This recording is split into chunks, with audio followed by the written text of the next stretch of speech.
atas kawan, nomor 1 dari 6.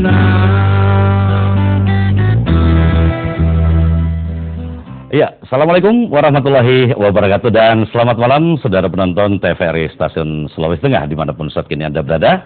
Kita bertemu di malam hari ini dalam program Dialog Khusus bersama caleg DPR RI nomor urut 1 Partai Gerindra, yakni Bapak Supratman Andi Aktas SHMH, yang mana kita di Sulawesi Tengah akrab memanggilnya dengan Kak Maman. Ya, dan pada malam hari ini Kak Maman hadir untuk tentu mengangkat satu tema topik dalam dialog khusus dengan beliau pada malam hari ini, yakni pemekaran wilayah Sulawesi Tengah sebagai solusi untuk rakyat. Seperti apa Kak Maman mengangkat topik ini nantinya akan diungkap dengan jelas, karena topik ini juga sebagai khususnya dalam hal pemekaran wilayah sebagai Sulawesi Tengah, dan Kak Maman juga menganggap bahwa ini sebagai solusi yang paling efektif untuk menjawab segala permasalahan masyarakat, sehingga hal tersebut juga harus ditopang dengan fungsi legislasi baik secara konstitusional maupun secara politik. Dan tentu saja inilah tentunya Kak Maman ataupun Supratman Andi Aktas SHMH untuk memberikan bukti dan karya nyata untuk rakyat Sulawesi Tengah melalui lembaga legislatif yakni DPR RI. Nah, Kak Maman berangkat dari daerah pemilihan Sulawesi Tengah nomor urut 1 dari Partai Gerindra untuk DPR RI. Kita langsung ketemu saja. Ya, Assalamualaikum. Waalaikumsalam, Bung Fadel. Ini saya lebih akrab panggil Kak Maman ini biar lebih akrab saja. Ya. Dan terima kasih sudah hadir di sini, dan tentu dalam dialog khusus kita pada malam hari ini silahkan Pak Kak Maman untuk menyampaikan seperti apa sebenarnya pemekaran wilayah Sulawesi Tengah sebagai solusi untuk rakyat. Nah, sebagai calon legislatif nomor urut 1 dari Partai Gerindra untuk DPR RI, seperti apa Kak Maman melihat pemekaran? Karena tadi saya katakan bahwa ini sebagai solusi segala permasalahan rakyat. Silakan Kak Maman. Ya, jadi memang ini berangkat dari persoalan begitu luasnya wilayah kita di Sulawesi Tengah. Kita adalah provinsi terbesar di antara seluruh provinsi-provinsi yang ada di Sulawesi.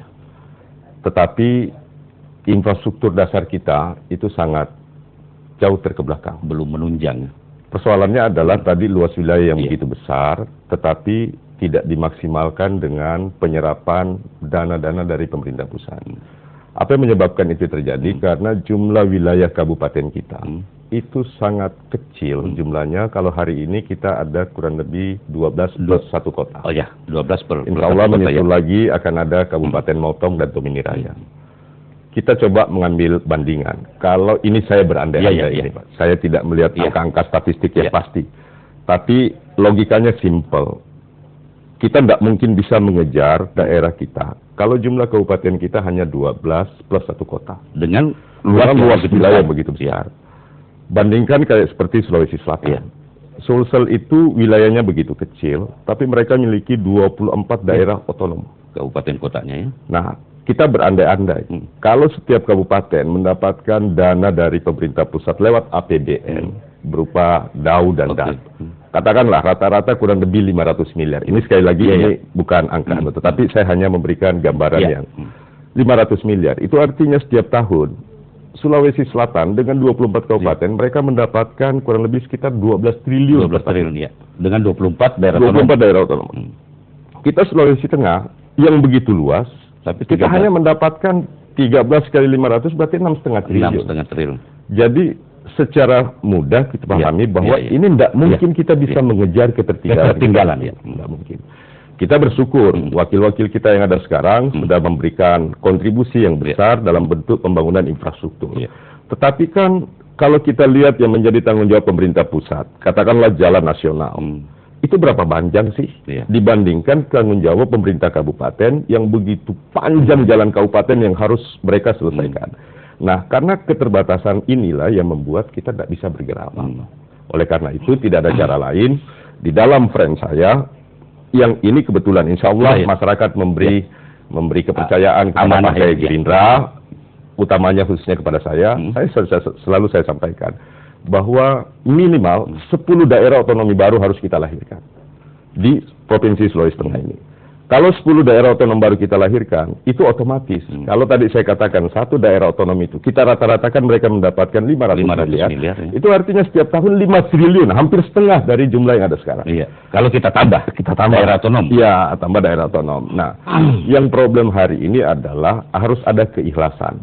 Baik dari pemerintah kabupaten, utamanya bupati, wali kota, dan lain sebagainya, untuk berusaha melepaskan wilayahnya sedikit untuk membentuk daerah otonom baru. Kemudian provinsi juga seperti itu, DPR provinsi dan gubernur bisa memberikan rekomendasi.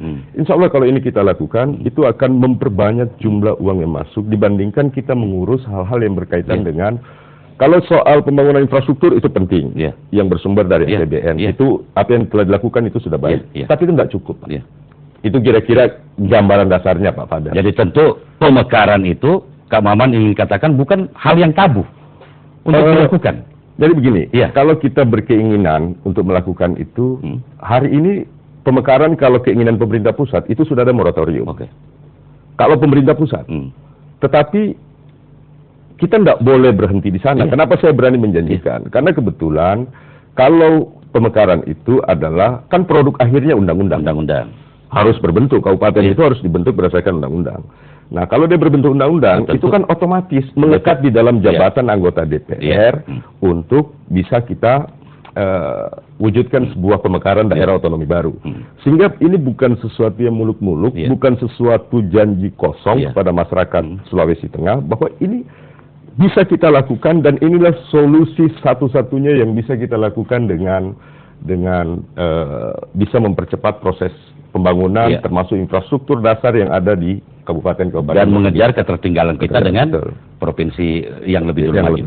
Dan itu pun bisa Kak Maman lakukan memang masuk dalam ranah politik. Betul. Ya, dan inilah yang mungkin menggugah hati Kak Maman untuk maju untuk di DPR RI, sehingga apa yang menjadi buah-buah pemikiran dan memang ini mungkin menjadi kebutuhan masyarakat itu bisa diimplementasikan. Betul. Jadi gini Bung Fadel. Iya.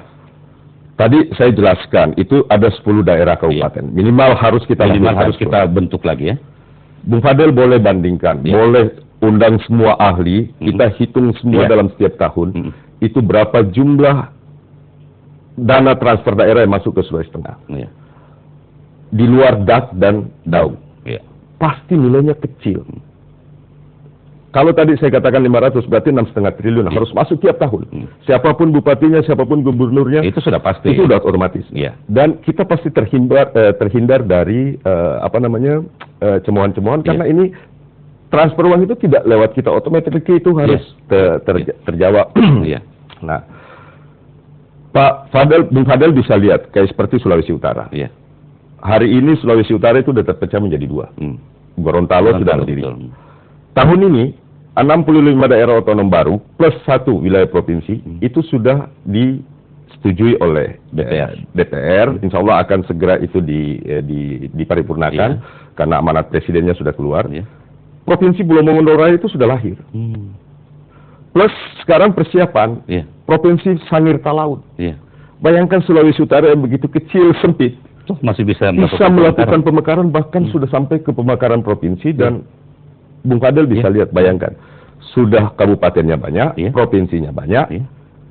Kita seperti sekarang, Sultan, APBD kita untuk provinsi itu kurang lebih sekitar hampir 2 triliun.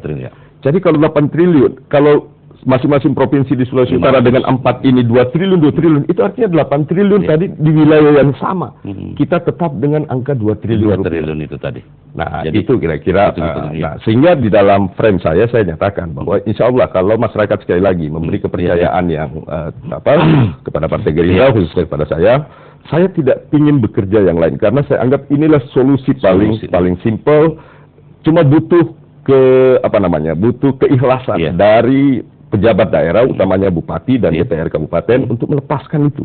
Karena saya yakin kalau ini tidak dilakukan, siapapun menjadi bupati di kabupaten-kabupaten lain, itu tidak akan mungkin bisa mensejahterakan masyarakatnya. Karena wilayahnya begitu besar. Satu contoh Pak Bung Fadel. pernah nggak kita bayangkan kayak seperti Parigi Motong hari ini bisa maju seandainya dia masih bersama-sama dengan Donggala? Iya.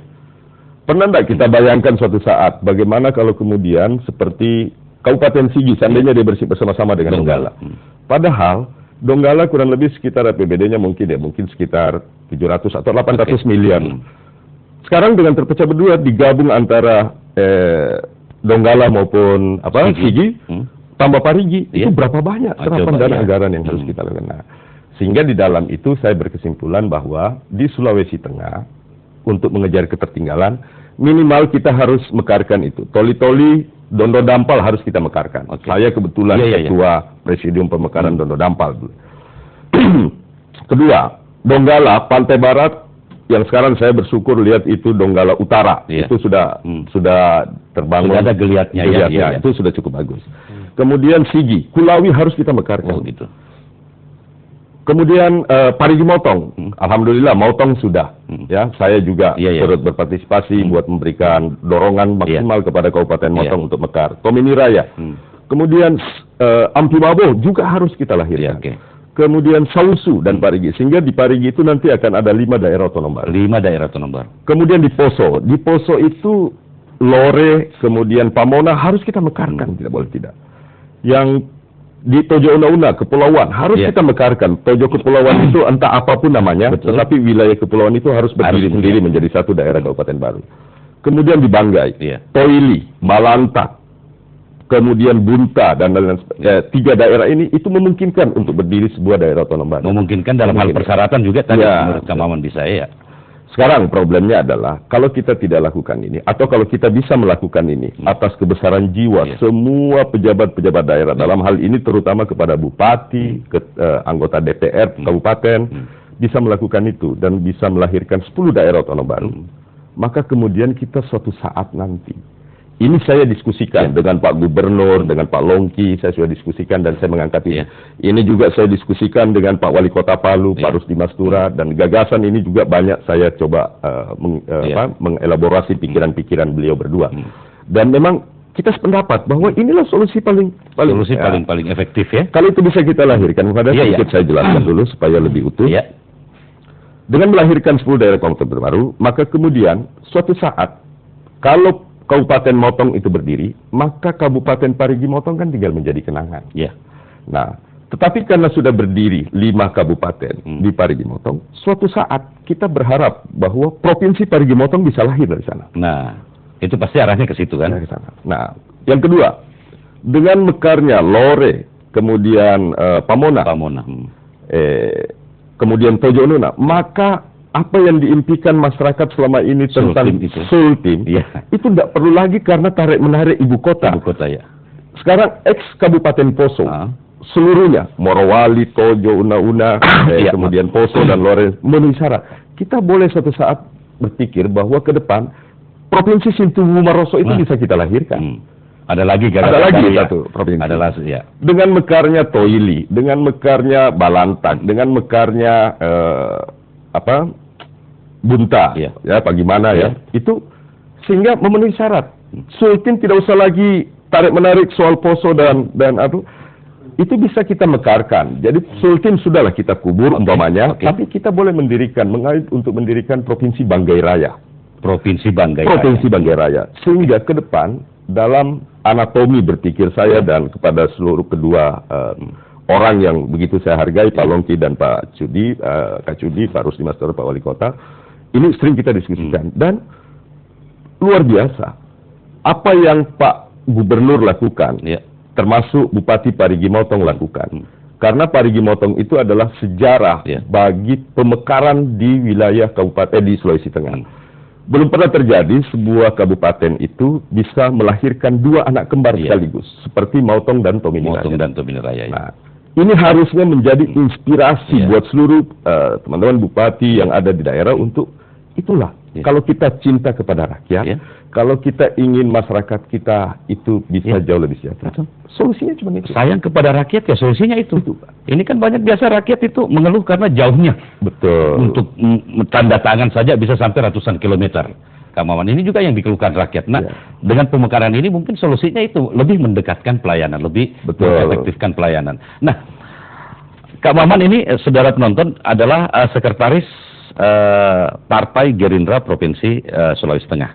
Dan sebelumnya itu adalah seorang pengusaha yang cukup sukses dengan beberapa usaha. Nah, ini yang paling menarik di sini, sebenarnya sejak kapan Kak Maman mengenal dunia politik? Dan ide-ide tadi itu memang harus bisa diimplementasikan ke masyarakat Sulawesi Tengah, memang dalam jalur politik. Dalam hal ini betul sudah apa yang Kak Maman niatkan saat ini, insya Allah mendapatkan respon positif dari masyarakat untuk menyuarakan hal ini di DPR RI. Nah, dunia politik ini kan seperti apa Kak Maman? Sejak kapan sih sebenarnya mengenal dunia politik? Saya sebenarnya sudah hidup dan berkecimpung di politik itu sudah cukup lama. Cuman memang untuk masuk ke lembaga politik formal itu dalam kerangka struktur pemerintahan dan lain sebagainya memang masih cukup baru. Dulu saya bersama-sama saya banyak belajar politik itu dari Pak Longki, Pak Rusdi Mastura, yang kita akrab panggil Kak Sudi. Dulu kita bersama-sama di dalam satu naungan. Kemudian tahun 2005 saya coba untuk terjun ke politik praktis. Dulu saya sempat jadi calon bupati di Toli-Toli tahun 2005. Kemudian akhirnya bergulir lagi di tahun 2010 saya coba ikut lagi. Tapi rupanya ya itu tadi. Tetapi yang paling penting adalah ini sebuah proses buat kematangan jiwa. Untuk melihat bahwa proses politik itu niat kita buat. Sehingga tidak perlu ada kesan yang terlalu aneh. Itu yang paling penting, poin yang saya tangkap dari semua orang-orang yang selama ini membesarkan dan mendidik saya, memberi ruang di dalam politik di Sulawesi Tengah. Gitu. Nah, dan ketertarikannya apa sih yang ingin di dalam dunia politik ini? Ya, jadi begini, kita punya keberhasilan di sisi lain. Tetapi siapapun di antara kita, namanya anak bangsa, pasti punya empati. Kita punya kepedulian terhadap apa yang kita saksikan di sekeliling kita. Kita menganggap bahwa apa yang kita pikirkan ini benar. Dan itu sebenarnya menjadi solusi buat semua orang. Tetapi kalau kita tidak hanya sekedar bercolotnya di luar, tidak masuk ke dalam sistem, kita tidak mungkin bisa melakukan itu dengan baik. Nah, atas dasar itulah karena saya fokus, saya di mana-mana bicara soal khusus untuk selama proses kampanye dan sosialisasi kepada masyarakat. Saya hanya bicara tentang satu isu. Saya tidak pernah berusaha untuk menyinggung orang lain, partai lain dan lain sebagainya. Tapi saya hanya concern bahwa insya Allah masyarakat Sulawesi Tengah memberi kepercayaan kepada saya. Saya bisa melakukan ini dan saya concern melakukan dimanapun ditempatkan. Saya akan konsen untuk mengurus pemekaran wilayah buat kesejahteraan masyarakat Sulawesi Tengah. Seperti di awal tadi yang sudah dijelaskan bahwa dampaknya seperti ini, dan ini memang harus kita lakukan. Nah, selain untuk solusi, Kak Maman, nantinya pasti bukan saja untuk pemekaran. Melihat Sulawesi Tengah secara keseluruhan, apa yang mestinya dilakukan ini, insya Allah Kak Maman berada di DPR RI. Selain pemekaran itu tadi. Ya, jadi masih ada yang ingin Kak Maman lakukan selain dari itu. Jadi begini, kita ini sebenarnya kaya. Kita kaya. Sumber daya alam kita luar biasa.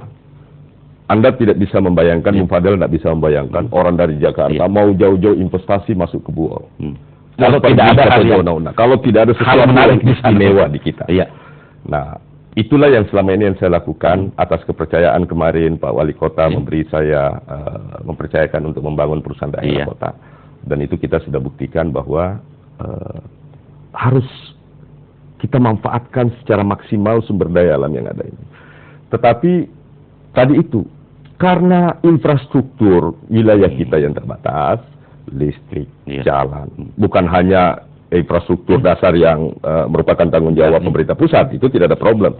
Tapi buat yang menjadi tanggung jawab provinsi dan kabupaten dengan keterbatasan anggaran, itu membuat seluruh siapapun, namanya investor, tidak akan mungkin bisa masuk ke wilayah kita. Ini wajar Kak Maman memang sampaikan sini karena memang jiwa-jiwa entrepreneur ada dalam jiwanya Kak Maman. Oke, dilanjutkan ya. Nah, jadi itu mungkin satu pertimbangan bagi investor ya. Betul. Nah, ada beberapa kebijakan dan ada beberapa buat daerah kita yang harus kita kawal secara baik.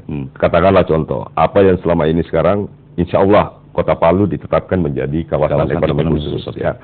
Saya juga walaupun ini gawean pemerintah kota, tapi kita tahu ada andil di dalam situ. Ya. Kenapa kita dorong seperti ini, Pak? Hmm. Ini harus kita kawal karena ini menyangkut regulasi di tingkat pemerintah pusat. Nanti harus ada keputusan presiden dan lain sebagainya. Nah, kalau kita tidak mengawal ini secara baik, maka tentu harapan masyarakat untuk tumbuhnya industri di Kota Palu ini juga akan menjadi lebih tidak maksimal. Jadi mungkin dengan perjalanan ini, andil-andil yang Kak Maman lakukan dalam hal ini itu mungkin yang lebih membuat mungkin hati bergejolak, saya mesti juga berbuat lebih ini lagi, dan ini bisa kita lakukan memang dalam dunia politik seperti ini. Iya, dan memang kita ketahui bahwa Kak Maman kan juga sudah banyak melakukan aksi sosial di masyarakat. Mungkin itu juga satu pertimbangan. Nah, saya mau berbakti kepada masyarakat saya khususnya di daerah saya Sulawesi Tengah yang lebih luas lagi, yang lebih nyata lagi. Mungkin ini juga salah satu yang mendorong Kak Maman masuk untuk terjun ke dunia politik. Betul. Iya. Dan kemudian apa yang ingin Kak Maman nanti suarakan dan perjuangkan? Ini untuk perjuangkan khusus Sulawesi Tengah. Jadi memang saya sekali lagi tentu keinginan itu banyak. Iya, iya. Apa yang dipikirkan oleh teman-teman yang lain pasti juga baik. Iya. Tapi masalahnya pemerintah pusat juga kan punya keterbatasan. Jadi kalau kita tidak fokus untuk melihat sebuah persoalan, kita nggak pernah berhasil. Saya ambil contoh Bung Fadel. Bung Fadel boleh jalan-jalan di semua kabupaten. Oke. Di Sulawesi Tengah. Di Sulawesi Tengah. Jangan lihat kabupaten itu tanggung jawab pemerintah pusat itu dari sisi infrastruktur yang lain. Tapi lihat tanggung jawab pemerintah kabupaten terhadap infrastruktur yang merupakan tanggung jawab pemerintah daerah. Oh, oke. Di kabupaten itu. Di kabupaten yang bersangkutan. Jalan kabupaten cuman. Saya yakin, boleh silakan kita boleh berdebat, boleh saling memberikan bukti. Satu kabupaten, jangankan satu saja fokus dia bangun. Hanya memperbaiki seluruh jalan kabupaten yang merupakan tanggung jawab pemerintah kabupaten. Dengan dana APBD yang ada saat ini. Tidak mungkin kan? Yang lain tidak usah dikerja. Iya. Sudah habis uang APBD kita, dana pembangunan kita. Jalan yang berlubang masih banyak. Inilah biasa masyarakat keluhkan. Masyarakat kan juga tidak tahu kelas-kelas daripada jalan itu. Ada nasional, ada provinsi, ada kabupaten. Nah, ini yang paling fatal ini untuk tanggung jawab kabupaten. Dengan APBD terbatas. Kita lihat saja, kayak seperti Kota Palu. Kota Palu ini APBD-nya paling besar, kalau nggak salah. Kurang lebih sudah mendekati, atau mungkin sudah tahun ini 1 triliun.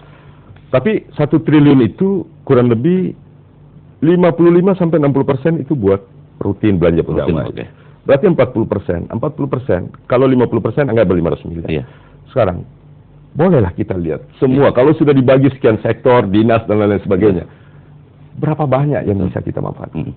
Tapi dengan memecah wilayah kabupaten itu berdiri sendiri, itu semakin banyak daerah otonom, itu pasti semakin cepat serapannya. Nah, ada masyarakat yang berpendapat, atau pemerintah daerah, kita tidak memenuhi persyaratan undang-undang untuk melakukan sebuah pemekaran wilayah, baik dari sisi jumlah penduduk, bahkan maupun kalau luas wilayah saya yakin. Tetapi kita mengambil contoh, kita tidak menginginkan sebuah pemekaran wilayah yang terjadi di Sulteng itu harus dengan darah. Menyesarakan rakyatnya. Bukan, maksud saya hampir semua pemekaran itu harus dengan darah. Nah, kita coba ambil contoh lah, Morowali Utara, Banggai Laut. Kan harus dengan, padahal itu harusnya bisa kita lakukan. Nah, terbukti bisa kan? Soal persyaratan, Morowali Utara itu melanggar sebenarnya. Kalau melanggar itu persyaratan, Kenapa saya bilang Presiden dan DPR RI sama-sama melanggar itu Morowali Utara. Tapi buat kita itu baik, tidak ada jadi persoalan. Kenapa saya bilang melanggar? Berdasarkan undang-undang, daerah otonom baru hasil pemekaran itu tidak boleh lebih besar jumlah penduduknya daripada kabupaten induk.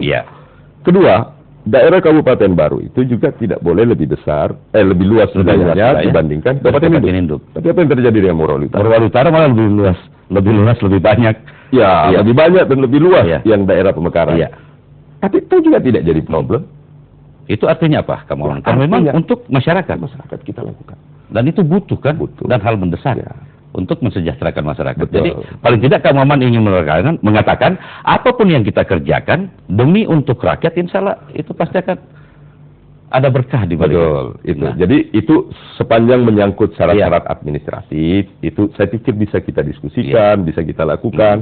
Tetapi satu harapan saya, sekalipun kita mau melakukan ini adalah yang paling terpenting, kita tidak boleh melakukan sebuah pemekaran wilayah itu dengan cara-cara yang anarkis. Ya. Saya paling anti dengan kekerasan. Betul. Nah, saya sekali lagi dulu teman-teman di Motong saya sampaikan, apapun buat saya karena itu menyangkut idealisme saya dan saya anggap itu sesuatu yang sangat baik buat masyarakat, tidak ada pilihan lain. Saya akan mensupport untuk melakukan itu. Sehingga saya dengar kemarin, alhamdulillah, atas diskusi saya dengan beberapa kawan-kawan, beberapa tokoh dan pemuka adat masyarakat yang di Kulawi sudah akan mendeklarasikan Kabupaten Kulawi Raya. Ada satu hal lagi yang perlu kita lakukan, dan ini kurang belum dimaksimalkan peran dari teman-teman yang selama ini adalah sudah ada isu tentang Kabupaten Konservasi Lore Lindu. Nah, itu harusnya kita dorong bersama karena itulah yang terbaik buat kita. Bukan berarti saya tidak mau mengurus yang lain, tapi harus kita fokus. Kelemahan kita selama ini adalah kita tidak pernah fokus mengurus sesuatu, sehingga akhirnya semua berpencar dan tidak ada yang jadi. Semuanya memang kita sampaikan ini, tapi karena tidak ada yang fokus sehingga sampai nanti tidak ada yang jadi biar Bung Fadel lihatlah. Maksud saya gini, kalau insya Allah saya terpilih, ini saya berandai-andai. Bayangkan kalau bisa lahir 10 kabupaten. Saya mau tanya kepada Bung Fadel, ada enggak wakil kita yang pernah bisa memasuk setiap tahun 5 triliun? 5 triliun itu otomatis. Itu otomatis. Nah, ini yang harusnya rame-rame. Dimanapun kita ditempatkan, di komisi manapun, tapi komitmen soal pemekaran wilayah ini harus kita lakukan. Nah, saya berharap juga kepada teman-teman di luar maupun kalangan-kalangan akademisi untuk menggenjot untuk melakukan ini. Karena ada satu hal, kadang-kala isu yang sengaja dihembuskan, dan itu sebenarnya politis dari pemerintah pusat. Karena pemerintah pusat tidak inginkan kita dalam pemekaran dengan kebijakan moratorium itu. Moratorium itu tadi tapi karena itu menyangkut hak inisiatif DPR harusnya kita lakukan. Ada yang bilang, wah itu kabupaten-kabupaten kita gagal. Akhirnya melahirkan raja-raja baru, koruptor-koruptor baru. Biasa saya bilang, berapa banyak sih orang mampu korupsi? Apa ada orang korupsi anggaran itu 100%? Apa ada orang korupsi sampai 70%? Mana berani korupsi kalau soal gaji? Nah, kalau kita lakukan pemekaran, itu otomatis lapangan kerja terbuka.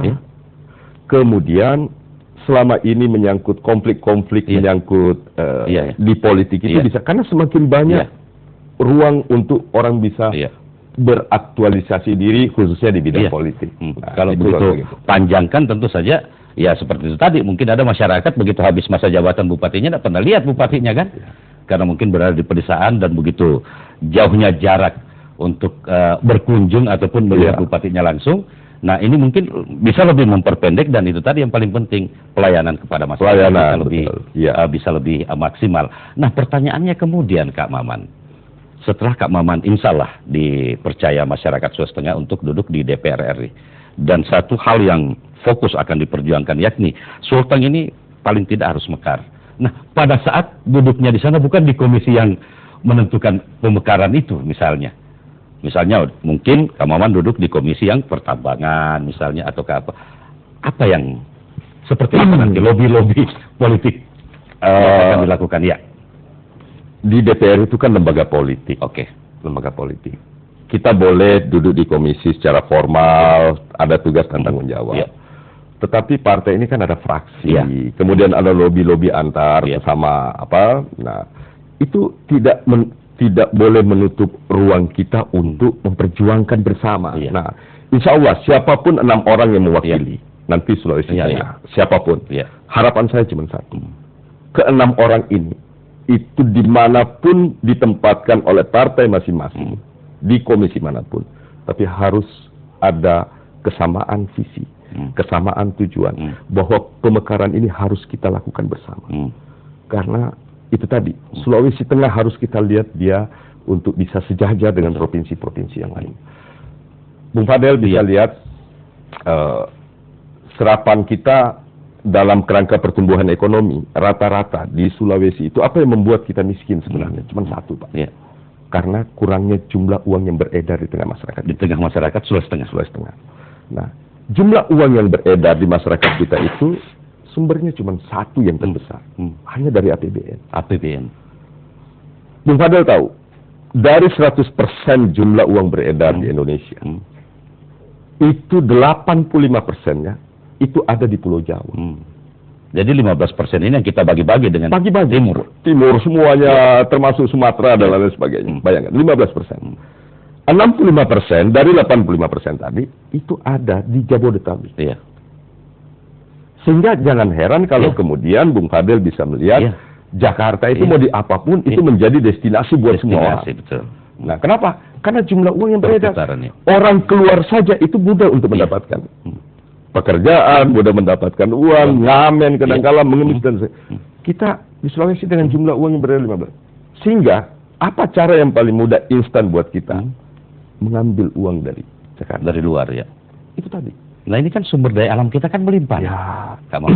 Bagaimana mekanismenya sehingga orang kok masih terbatas datang untuk menanamkan investasinya? Taruhlah mungkin tadi menurut Kang Maman kendalanya kita masih energi, kemudian infrastruktur.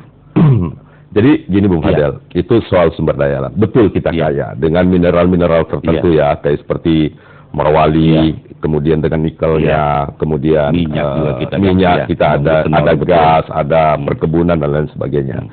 Tetapi harus dilihat bahwa ini tidak sembarang orang melakukan itu. Ini adalah padat modal. Padat modal. Sehingga itulah kita butuhkan sebuah kebijakan-kebijakan tertentu buat itu. Tetapi yang paling penting untuk menumbuhkan investasi itu adalah syarat utama, infrastruktur. Bandara, kemudian pelabuhan, jalan, dan lain sebagainya. Nah, hampir semua sekarang kita punya sumber daya yang ada. Semua sudah di-coupling oleh orang lain.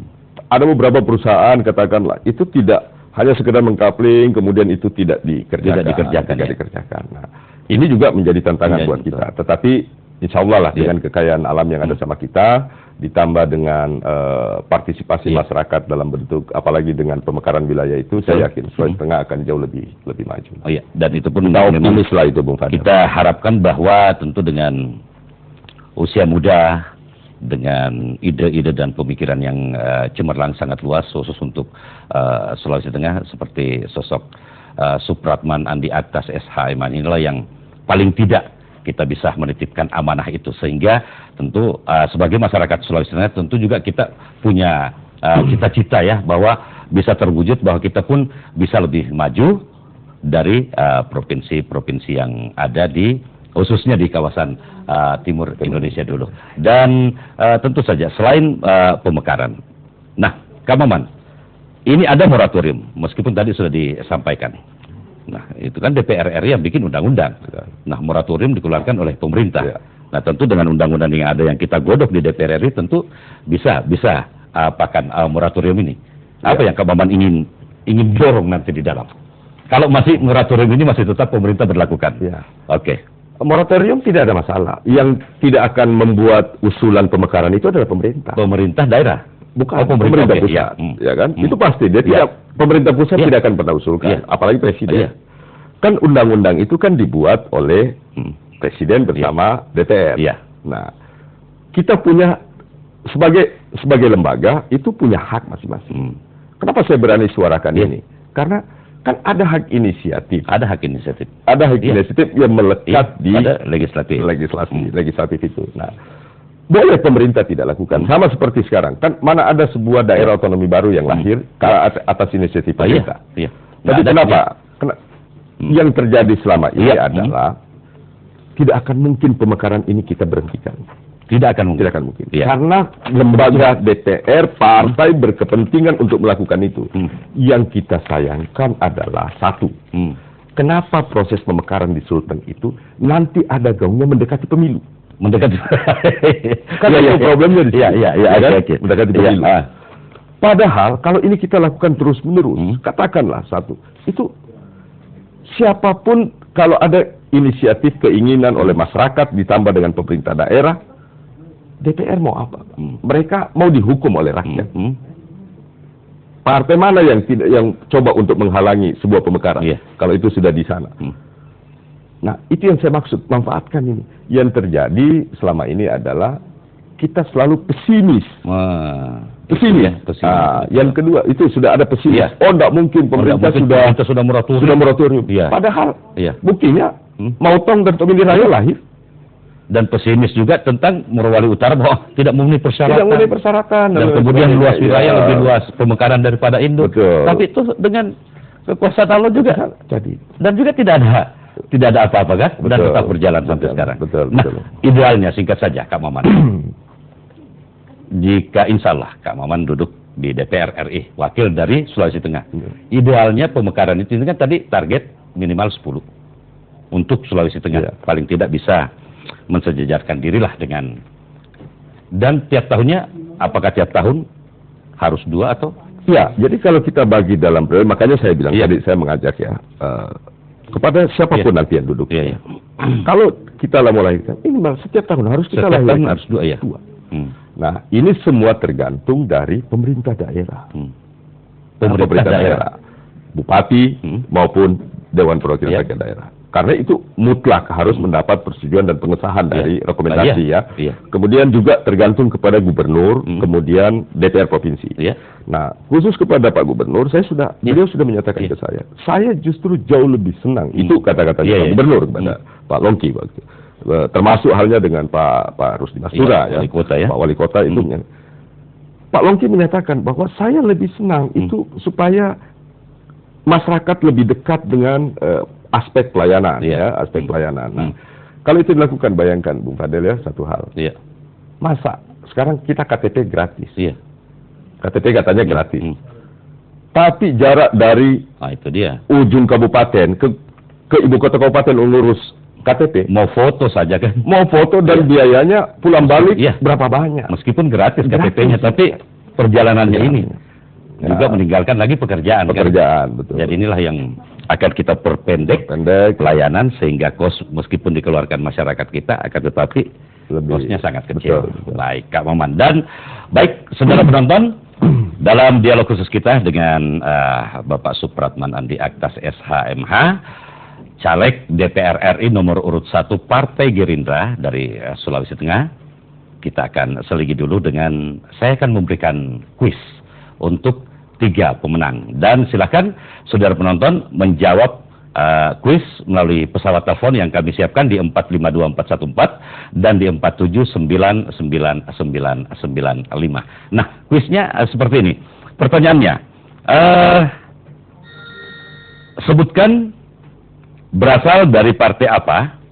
Ya, sebutkan berasal dari partai apa Bapak Supratman Andi Aktas SHMH, dan nomor urut beliau untuk DPR RI nomor urut berapa? Silakan. 452414 dan 47999995. Iya. Halo. Halo, Assalamualaikum. Waalaikumsalam. Iya, dengan Bapak siapa di mana, Pak? Dengan Pak Akbar di Labuan. Di Labuan. Wah, ini dari Labuan. Silahkan jawabannya seperti apa, Pak? Beliau nomor urut 1 dari Partai Hanura. Partai? Dari Partai Gerindra. Partai Gerindra nomor urut? 6. Nomor urut 6? Nomor urut 1 beliau. Nomor urut 1. Jadi memang nomor urut 1 dari Partai Gerindra nomor urut 6. Baik, dengan Bapak siapa, maaf? Pak Akbar di Labuan. Oke, baik. Pak Akbar, dan nanti akan juga saya umumkan di mana nanti hadiahnya bisa diambil, dan saya melangkah ke pertanyaan kedua dulu. Pertanyaan kedua, wah ini sering-sering ini selain saya sebutkan juga ada di layar televisi saudara. Sebutkan nama lengkap narasumber kita yang saat ini dan sekarang mencalonkan diri sebagai apa? Oke, halo? Halo? Ya, pertanyaannya saya ulangi sambil menantikan telepon. Halo? Halo? Ya, Assalamualaikum Pak. Halo? Halo, Assalamualaikum. Ya, Waalaikumsalam, dengan Bapak siapa di mana? Dengan Pak Willy Utomo. Pak Willy? Willy Utomo. Willy Utomo di mana Pak Willy? BTN Sonatulu Palu. Di BTN? Pesona Teluk Palu. Oh, Pesona Teluk Palu. Oke. Iya. Pertanyaannya, sebutkan nama lengkap narasumber kita yang saat ini dan sekarang mencalonkan diri sebagai apa? Nama lengkapnya siapa, Pak Willy? Aduh, sayang sekali terputus. Padahal Pak Willy kita sudah tembus. Baik, saya nantikan lagi penelpon berikutnya untuk menjawab pertanyaan yang sama. Sebutkan nama lengkap narasumber kita yang saat ini dan sekarang mencalonkan diri sebagai apa? Halo? Halo. Assalamualaikum. Waalaikumsalam. Ya, dengan Bapak siapa di mana?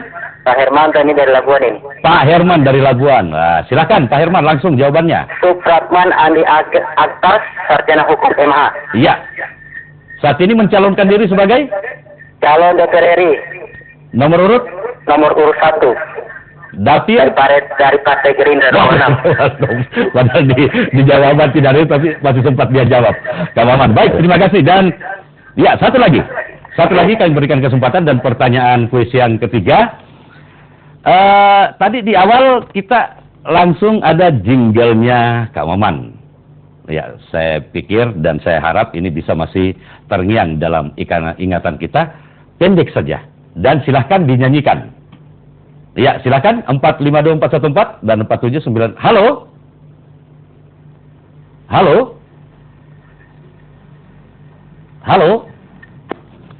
452414 dan seperti yang tertera di layar televisi saudara. Ya, saya terima lagi. Halo? Halo. Ya, ya, assalamualaikum Pak. Ya. Bisa kalau televisinya dikecilkan sedikit Pak? Ya, halo, silakan dari mana? Aduh, sayang sekali terputus. Dan silakan, waktu kita sangat terbatas. Jangan sampai hadiah ini di Kak Maman lagi. Mestinya kita akan lepas ini malam. Sudah 2 yang betul. Halo? Halo? Ya, bisa dicoba lagi? Ya, kami masih nantikan. Ya, penelpon. Halo? Halo? Ya, halo? Halo? Ya, suara saya sudah terdengar. Halo. Halo, ya, assalamualaikum Pak. Halo? Iya, sayang sekali terputus dan ya, mungkin kita karena durasi. Satu lagi saya tunggu penelpon yang terakhir. Silakan dinyanyikan jingle Kak Maman. Halo? Ya, silakan Ibu. Assalamualaikum. Halo? Waalaikumsalam. Dengan Ibu siapa di mana? Ibu Ratna di mana Ibu? Oke, Ibu Ratna, silakan Ibu nyanyikan jinglenya Pak Maman. Halo? Halo. Ya, silakan bisa dinyanyikan Ibu jinglenya Kak Maman seperti apa? 1 dari 6, itu kan kira-kira syairnya yang ada dalam jingle itu ya? Iya. Terputus. Alah, sayang sekali. Jadi hadiah kuis yang ketiga tidak sempat keluar pada malam hari ini dan yang sempat keluar adalah 2 dan nanti hadiahnya dapat diambil langsung bawa tanda pengenal ke Jalan Lagarutu, tepatnya di perumahan apa Kak Maman? CPI 1 Blok A nomor 29.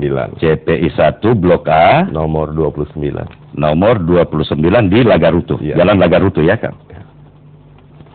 Oke, jadi hadiahnya bagi yang benar jawabannya tadi bisa diambil langsung di tim sekretariat tim Supratman Andi Aktas SHMH di perumahan CPI Blok A nomor 29 di Jalan Lagarutu. Ya, saya kira itulah. Terima kasih atas partisipasi saudara penonton dan Kak Maman di akhir dari dialog khusus yang sangat spesial pada malam hari ini.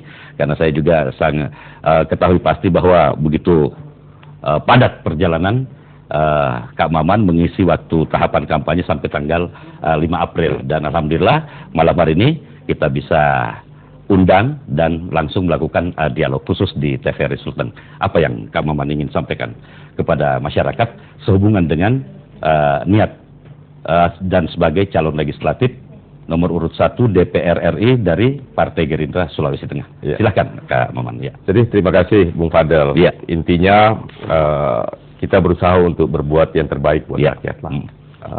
Kita tidak usah muluk-muluk, saya tidak muluk-muluk menyatakan sesuatu dan terlalu banyak. Intinya saya tidak ingin menjanjikan sesuatu yang tidak mungkin saya bisa lakukan. Betul. Dan yang kedua, kita harus memulai bahwa berpolitik itu harus kita lakukan secara cerdas. Kita harus mendidik, kita harus memberi apresiasi kepada seluruh partisipasi politik yang lahir dari masyarakat Sulawesi Tengah. Kita berikan bahwa ini adalah momentum untuk menentukan kedaulatan, bahwa memang rakyat itulah yang berdaulat. Silahkan menjadi pengadil bagi seluruh partai yang ikut serta dalam pemilu kali ini. Demikian pula halnya kepada caleg masing-masing. Tapi saya berharap bahwa insya Allah jikalau masyarakat Sulawesi Tengah bisa memberikan dukungan dan bisa mempercayakan itu, saya pasti akan melakukan yang terbaik bagi masyarakat Sulawesi Tengah, khususnya dalam rangka untuk kita melihat bagaimana Sulawesi Tengah bisa sejajar dengan provinsi-provinsi yang lain. Kita tidak usah cerita ya. Kita di regional saja di Pulau Sulawesi. Saja. Sehingga kita berharap ke depan tidak menutup kemungkinan Sulawesi Tengah bisa menjadi provinsi terdepan di Pulau Sulawesi. Insya Allah dengan cara tadi yang kita lakukan. Oleh karena itu harapan saya yang terakhir adalah insya Allah masyarakat bisa memberi kepercayaan kepada calon Partai Gerindra, khususnya kepada diri saya. Saya tidak akan menyanyiakan amanah itu, kepercayaan itu, tetapi yang pasti satu hal, saya jadi atau tidak, saya akan tetap apa yang masyarakat Sulawesi Tengah lihat hari ini, kehidupan ini akan tetap seperti itu saja. Seperti itu saja. Karena ini sebuah hal yang harus kita biasakan buat. Sebenarnya ini memang yang ingin Kak Maman wujudkan. Akan tetapi meskipun misalnya belum di sana, tapi tetap ini akan diperjuangkan masalah pemekaran untuk mensejajarkan diri dengan provinsi yang lain. Apalagi kalau memang kepercayaan itu ada. Sedangkan tidak saja, tetap kita akan ini. Tapi memang apalagi kalau memang diberikan kepercayaan, pasti untuk mewujudkan hal itu, pasti insya Allah lebih besar lagi. Amin. Dan kemudian ini juga, ini kan sekretaris Partai Gerindra Sulawesi Tengah. Nah tentu kalau kita berbicara partai di Sulawesi Tengah, Kak Maman, seperti apa targetnya Partai Gerindra sebagai sekretaris partai dan juga caleg DPR RI nomor 1 dari Partai Gerindra untuk pemilu 2014 ini? Bisa enggak kita?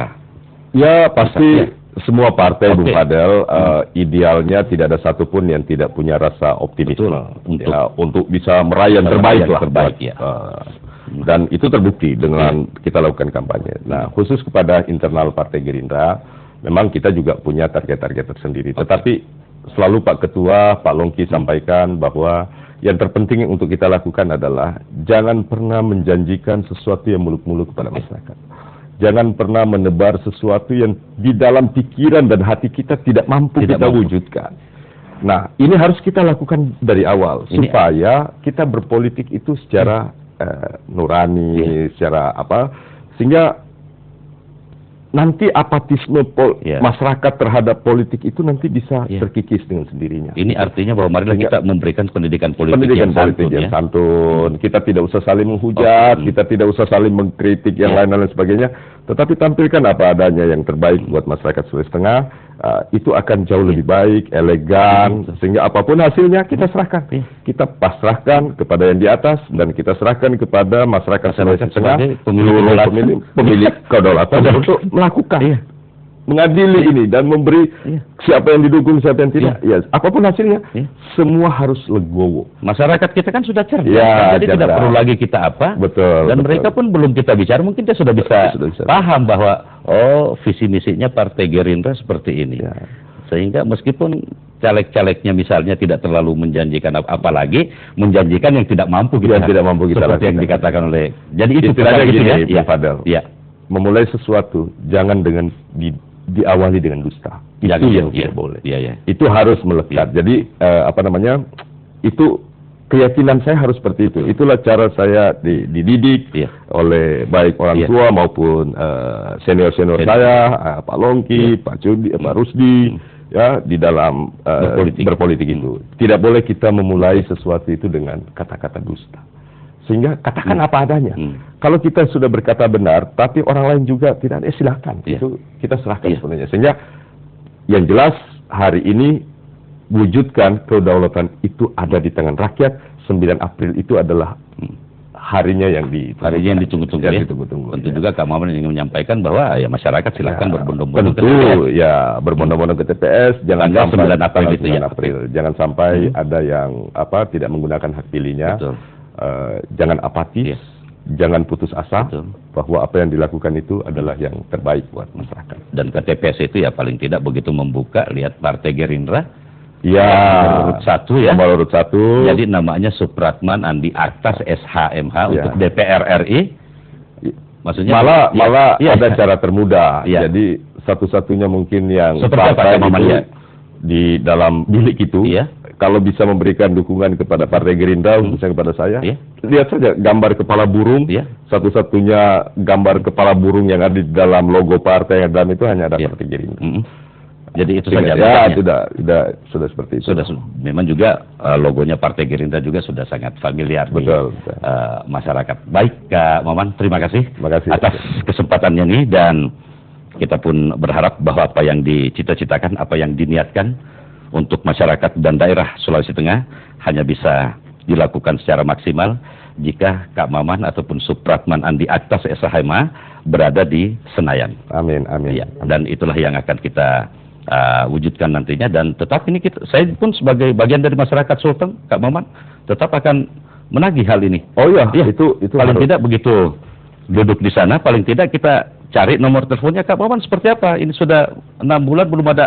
Itu seperti itulah kira-kira. Dan itu memang hak masyarakat untuk mengingatkan yang sudah kita berikan kepercayaan amanah untuk duduk di sana. Wakil kita di DPR RI. Sekali lagi, saya tegaskan sebelum saya pamit bahwa Supratman Andi Aktas, caleg nomor urut 1 Partai Gerindra untuk DPR RI, daerah pemilihan Sulawesi Tengah. Terima kasih. Terima kasih. Selamat bekerja. Terima kasih. Apa yang dicita-citakan, mendapat berkah dan hidayah dari Allah Subhanahu wa Ta'ala, dan tetap sehat serta kuat melaksanakan kewajiban sebagai calon anggota legislatif DPR RI. Terima kasih saudara penonton, dan selamat kepada pemenang. Nanti hadiahnya bisa diambil, sekali lagi saya ulangi, di alamat perumahan CPI Blok A nomor 29 di Jalan Lagarutu, Kota Palu. Saya Fadil, mewakili kerabat kerja yang bertugas, pamit. Assalamualaikum warahmatullahi wabarakatuh, dan sampai jumpa.